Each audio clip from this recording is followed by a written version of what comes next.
just subscribe below, and if you enjoy this, you find it helpful, please leave a comment and give it a thumbs up.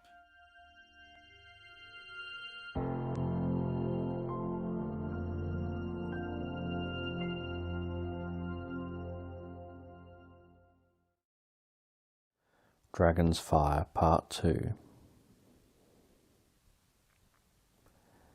So as you listen to this, you can relax deeply and comfortably and just let yourself drift off to sleep while I just talk in the background.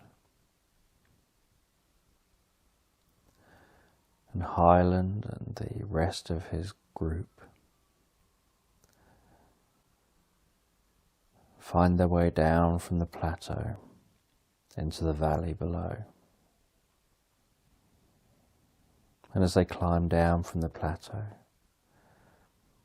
they pass through a layer of clouds.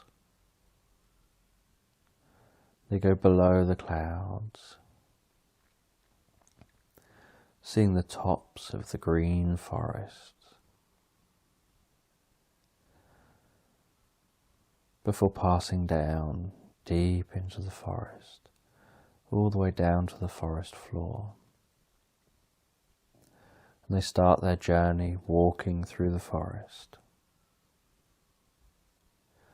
walking through the valley. This is the first realm that they need to clear. They need to find that red dragon. Hyland needs to learn mental skills. He needs to perfect his mind abilities to be able to defeat the red dragon.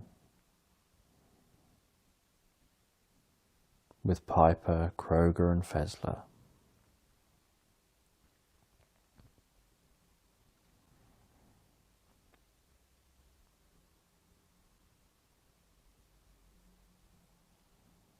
As they find their way from the plateau down to the river that runs from the mountains to the ocean.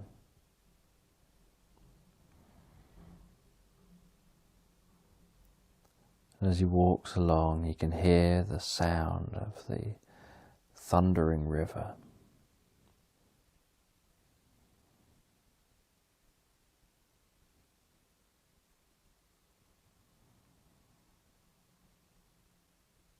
And notice the green of the trees overhead and the deep dark brown wood.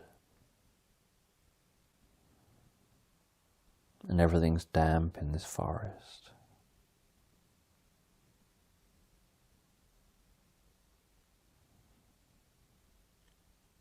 And Hyland suggests that it's best if they follow the river.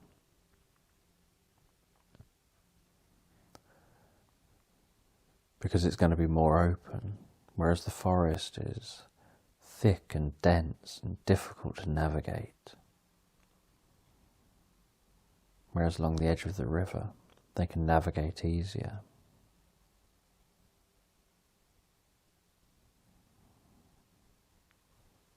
But they have to be careful as they navigate along the edge of the river. Careful of all the wildlife that may be out to get them.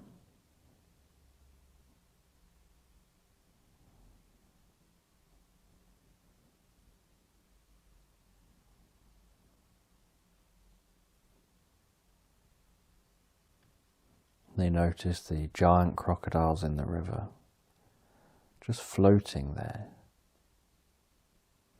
seemingly impossibly floating there, with the river thundering along, so powerful and strong. And yet, the crocodiles are just floating there motionless, almost as if they're defying the force of the river.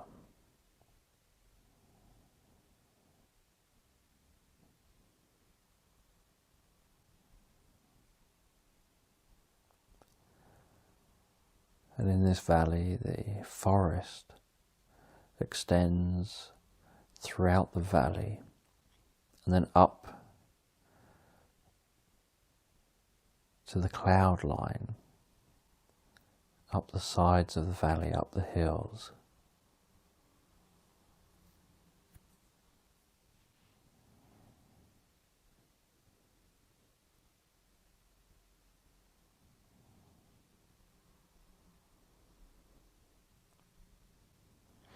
And after some time walking and hacking through the valley,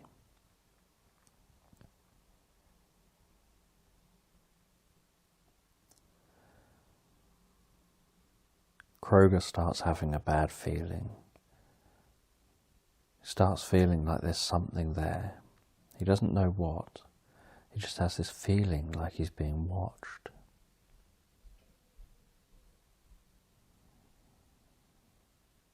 He knows it isn't the crocodiles. He can see them. He knows that they're probably watching, but he knows it's not them.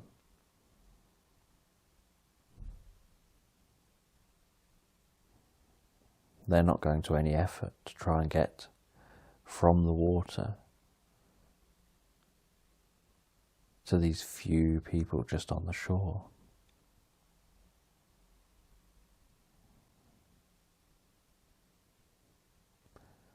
Then out the corner of his eye, Fezler's sure he's just seen some movement. Almost like a log has just moved. It's like a tree trunk. A fallen down tree trunk has just moved on the ground.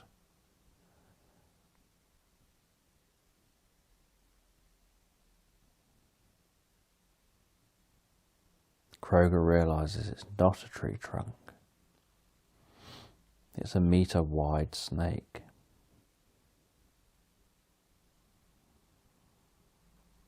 And once it's noticed, it goes for them.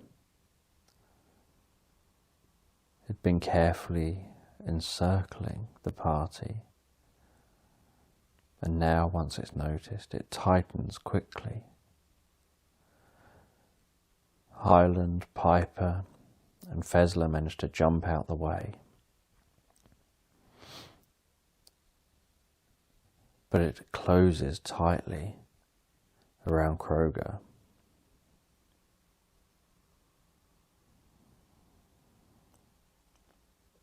And Kroger tightens up his muscles and he strengthens up and strains, and you can see the strain in his face, while the snake tightens up and tries to crush him. And Fezler, the elf, pulls out his elvish sword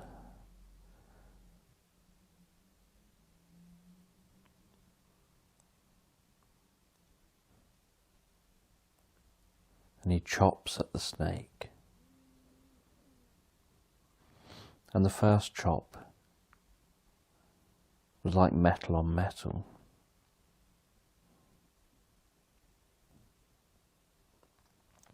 It was as if this snake had metal armor or metal scales protecting it.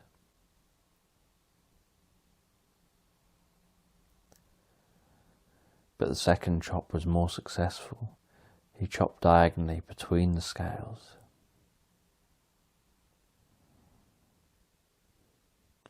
But for a snake this large, it was just like a paper cut. It was painful and irritating, but not life-threatening.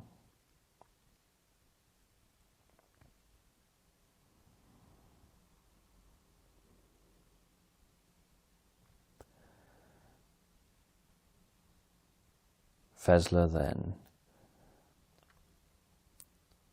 flexed his muscles and his armour popped out with spikes. And he jumped in the way of the snake.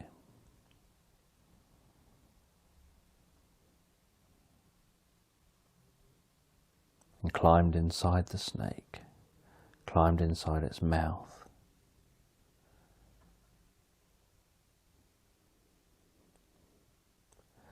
And then from the inside, nobody could see what was going on, and yet from the inside, you could just hear slicing and dicing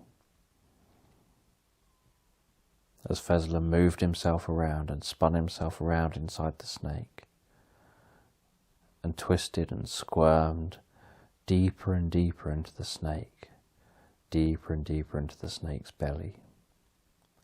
And the snake let go of Kroger as it was busy trying to spit out the elf. And yet the elf wedged himself in there and worked his way deeper and deeper with his sword, with his spiked armour, slicing and dicing and cutting away at the inside of the snake, deeper and deeper into the snake, before erupting out of the middle of the snake. As the snake's head collapsed and the snake lay motionless, and the blood-stained elf was stood there on top of the body, puffing and panting.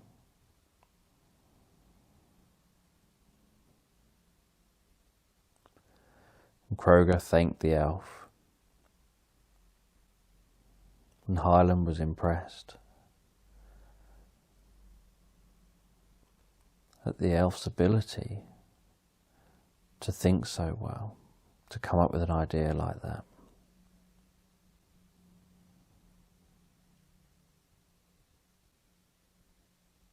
They carried on their journey a bit further, reaching a sharp turn in the river. And it would have taken them hours to get around the outside of the river. They had to find a way across. But they couldn't just swim across because it was too fast flowing. They had to be careful also of the crocodiles in the river.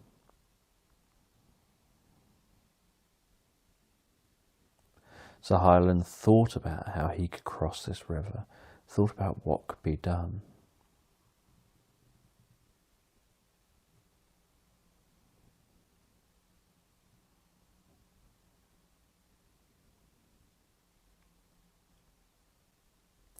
And so using some fallen down trees,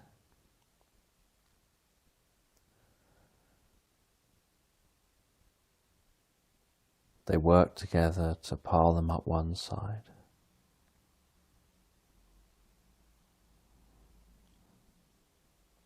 And then to carefully push trees in. And as the trees curved around with the water, they would latch the trees in place against the trees on the shore, before then getting another tree, pushing that one in further, and then having that one do the same, until eventually they created a bridge they could walk over. It wasn't very sturdy, and they had to be quick. But it got them across. And across the other side of the river they could hear the dragon in the distance.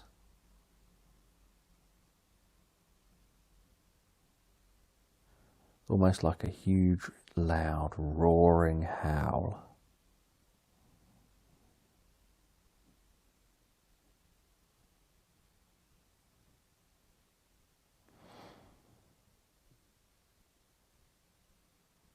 They continued their journey.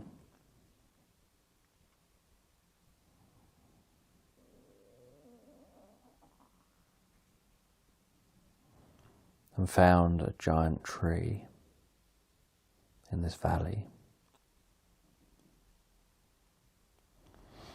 And this giant tree had a huge crack down it. And they could hear the echoing sound of the dragon roaring under the ground. They didn't know exactly where it was, where it came from, but they knew that this must be another way into its lair.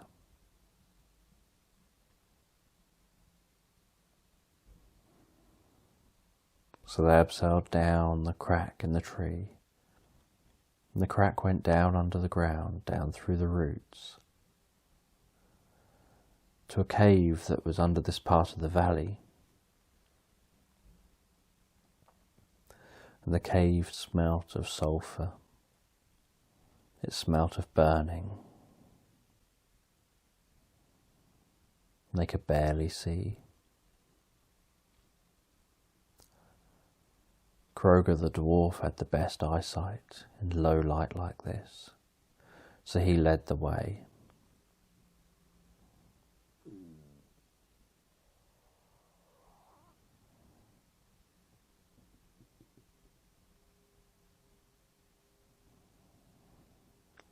And the cave echoed with each footstep that they took. And they tried to be quiet and follow the sounds of the dragon.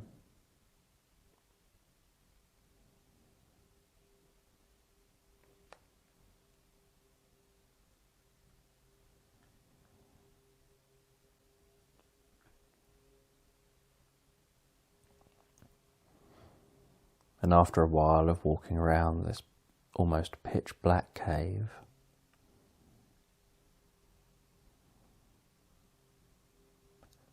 the cave opened out into a vast chamber, and in the middle of the chamber they could see the red dragon just lying there, resting.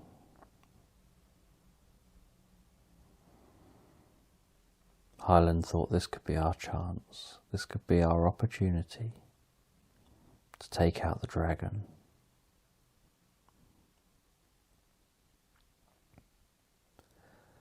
He tried to sneak slowly and carefully.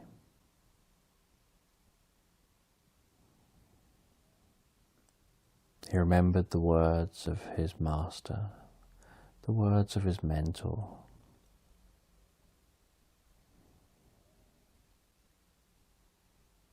He would need to have mastered his sense of mind to be able to take out this dragon, so it won't be as easy as just walking up and stabbing him.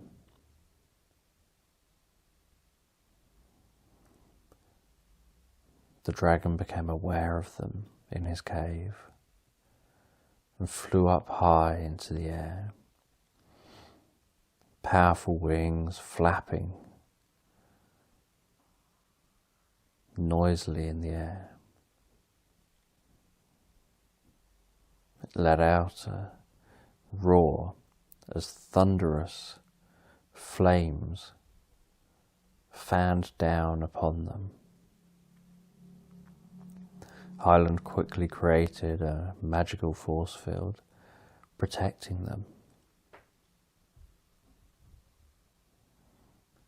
This cave was enormous. You could see the light reflecting off of the caves and bouncing off the cave walls.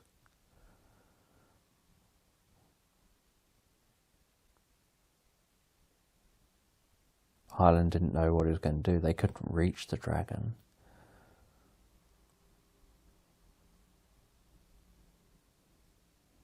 But while he was thinking that,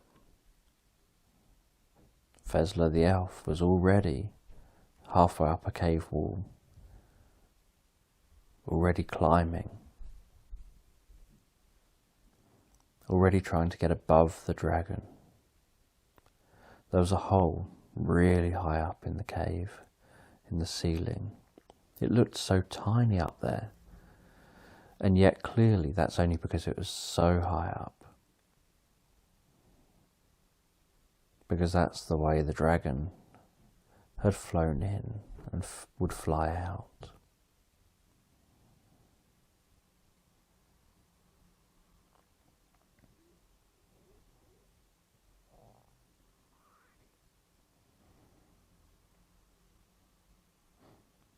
And Piper ran and hid behind some rocks, keeping herself safe from the dragon.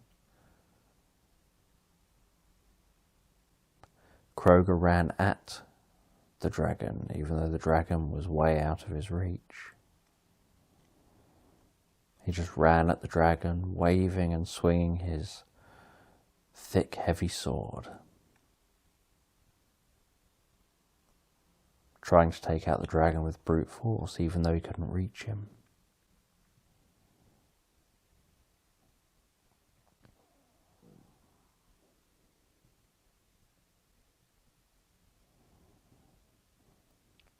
Then all of a sudden, this long rope dropped down from above. It turned out that Fezler had managed to get high enough to be able to get some vines. And he dropped them down. They're still attached up above, but they're now lowered down to the base of the cave.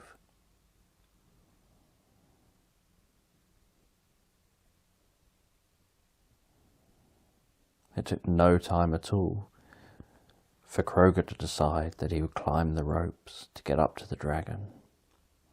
So he climbed the ropes and he swung backwards, swing his legs back, stretched his legs out in front of him, throwing himself forward, stretch his legs back again, swing back, swung his legs forwards again to fly forward,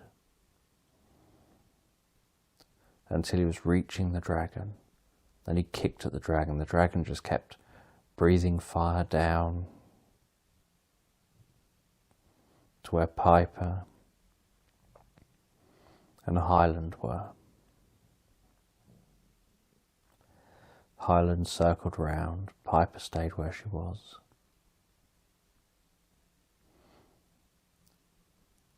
And Hyland climbed up a rope on the other side.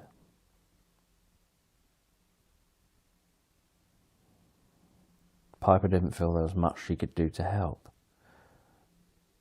She was feeling powerless at this point.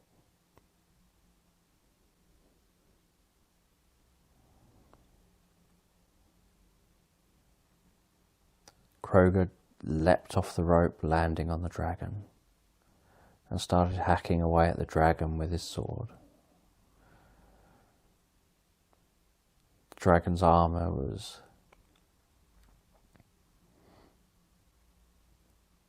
impenetrable. It was as if it was just made of metal. Its scales were just impenetrable. The only soft part of this dragon was its throat.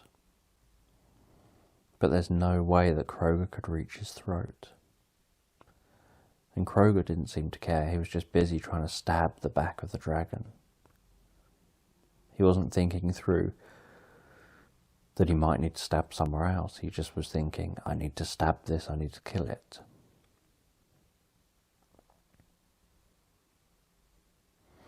Hyland just kept swinging backwards and forwards, backwards and forwards, backwards and forwards. And with each swing he was reaching further and further, to the point where he was nearly reaching the cave wall. So he started on his backswing, pushing off the cave wall to add extra strength to his swing.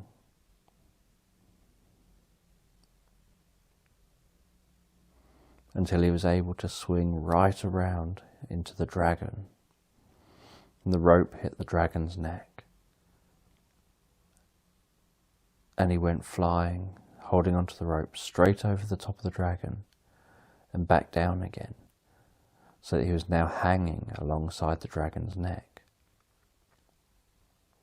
And the dragon didn't take much effort to be able to just move his head slightly, and the rope broke.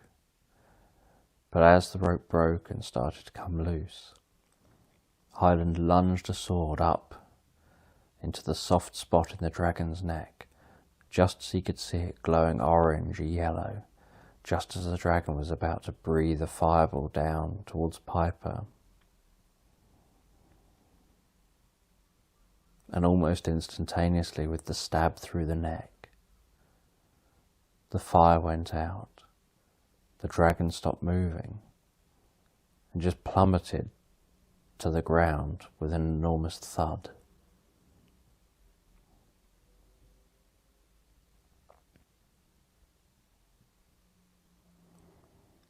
Hyland, Kroger, Fezler, and Piper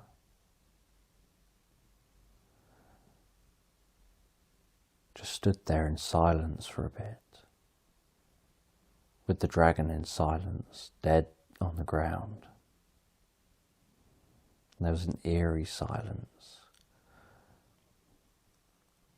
with the echoing sound, almost like the sound of the sea, passing through the cave.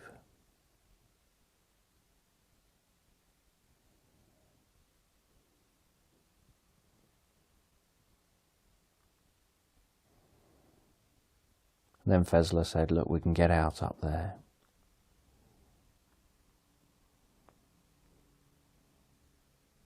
And he fired some rope up really high, almost impossibly high, just for a bow and arrow.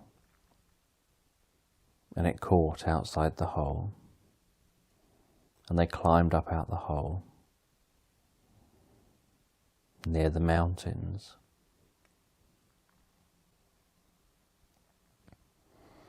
And they looked over the mountains, knowing they're going to have to go into the mountains, they're going to have to climb the mountains. They're going to have to follow this river all the way up to its source in the mountains to be able to find the green dragon in this mountain realm.